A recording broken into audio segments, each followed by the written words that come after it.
Hi guys. Viking ale review. Okay, just had a really shit beer. It was overly carbonated, really sour. So I'm going to try one of the other ones I got. Now, I've seen Simon from the Real Ale Guide. He recently reviewed this one during our Google chat, I believe, and it just sounded really interesting. I've seen it plenty of times in the supermarket, but never given it a go.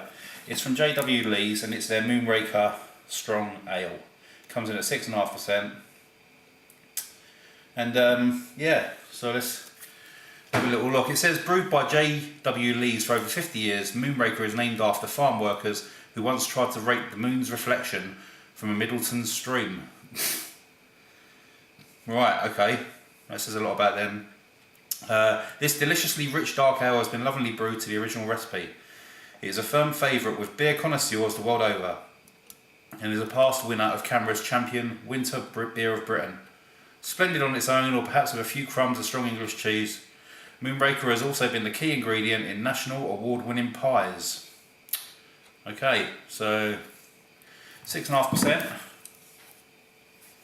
I'm going to stop using Homer Simpson because he's a little bit noisy. I'll see if I've got another one. Have I got another one here? Solid. Homer again.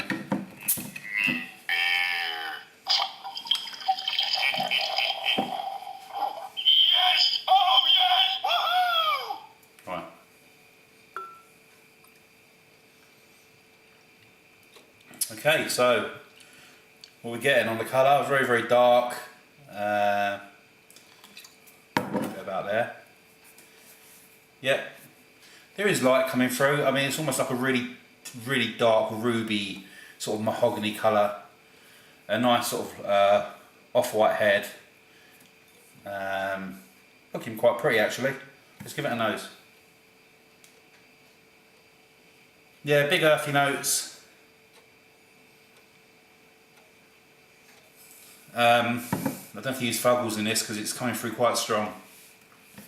Big earthy hit, a slight sort of dark chocolate nose, really far underneath. It's almost sort of breaking through that earthiness, but also getting like a baked potato sort of smell, something like that.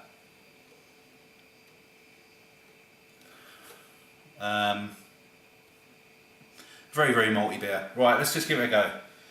Cheers.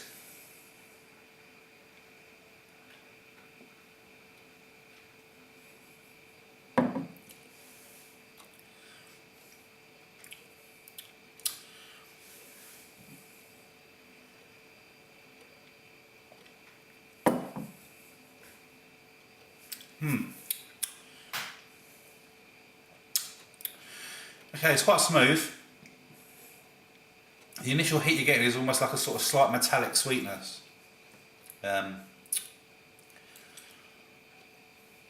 Combined with a very sort of slight bitterness, which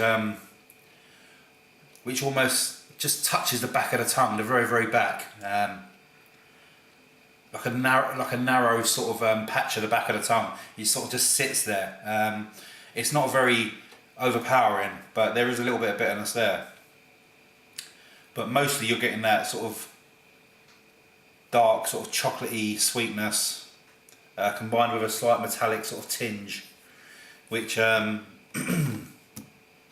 which is something I tend to find in quite a few supermarket beers. I tend to get that sort of metallic twang. I don't know what it is. I don't know if it's a preservative or something like that.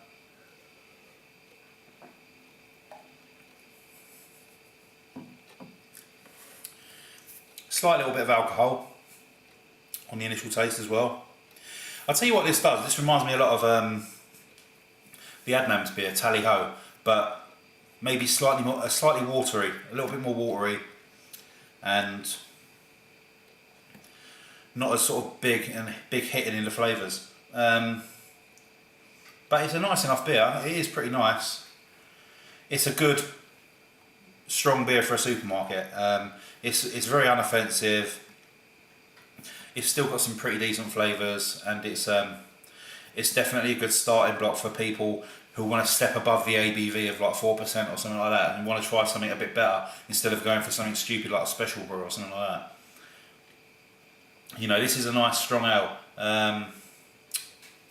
Yeah, it's alright, it's good.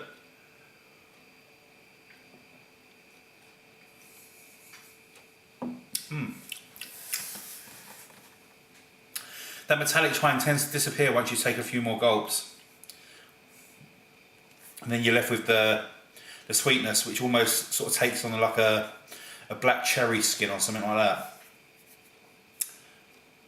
that. And then so basically what you're getting like a dark sort of, a very slight sort of dry and dark fruit taste.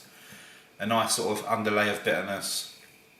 Some nice sweetness, sort of mashing it all and merging it all together. And you get a nice little a bit of bubblegum on the burp as well. So it's a decent enough dark ale, strong dark ale. Rating wise, I'm going to give it a 7.